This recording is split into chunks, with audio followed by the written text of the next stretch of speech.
Alright, here's another video. I'm gonna fix this cable. You see how crappy it looks after a few months and years. Usually those Apple, iPhone and iPad cable look like crap. This is what you're gonna need. This is a power cord that you can buy at Home Depot, lighter, pliers, scissors, and this is what it looks like when you buy it. They come in different size. I have a 1/4 inch here, but there's also you're gonna need these things: scissors, pliers, a lighter, and a couple of shrink tubes to fit.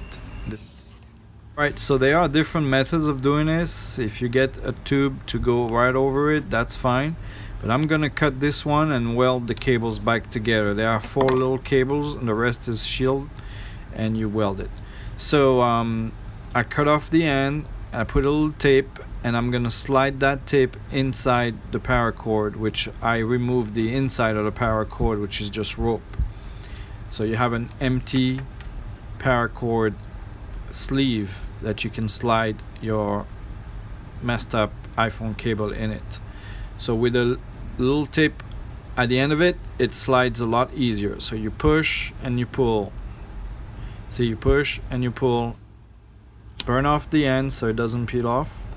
Push the cable through, and all you have to do now is remove the tape and solder the 4 little cable or wires to the cut-off end. Okay, so to cover the ends, I use this shrink tubing. Put it all the way to the end. Cover the sleeve that you just made. So that way you're gonna hide away all this stuff. Try to clean it up as much as you can. You can cut it, trim it, or like I'm doing here, burn it off a little bit, and then you can slide it as far as you can, and this comes over. And now I'm gonna heat up the shrink tube so it shrinks into place and will never move. Position it, prepare it. I'm gonna speed up the shrinking because it takes a little while, maybe like a minute or so.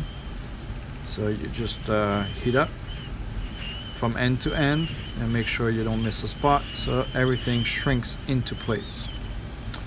And at the end you will have a tight fit, and this will never peel off like the original cable did. And concentrate. You see how it shrinks into place, and bam. So that's one end done. You see the result, and you gotta do the other end after you solder it into place. So here you separate the cables. There are 4 cables: a white, a red, a green, and a silver little cable. Just thin the ends, solder the corresponding ones from the cutoff end, and you should be good to go. I won't show the process here because it takes a few minutes to do that. Make sure you put a little bit of shrink tubing on top of each cable, on top of each solder joint, so it doesn't short between each other. Use a multimeter to check for continuity between the cables. So at the end, this is what it looks like. It's a lot stronger and looks better in my opinion than the original cable. Alright, hope you like it. Comment and subscribe.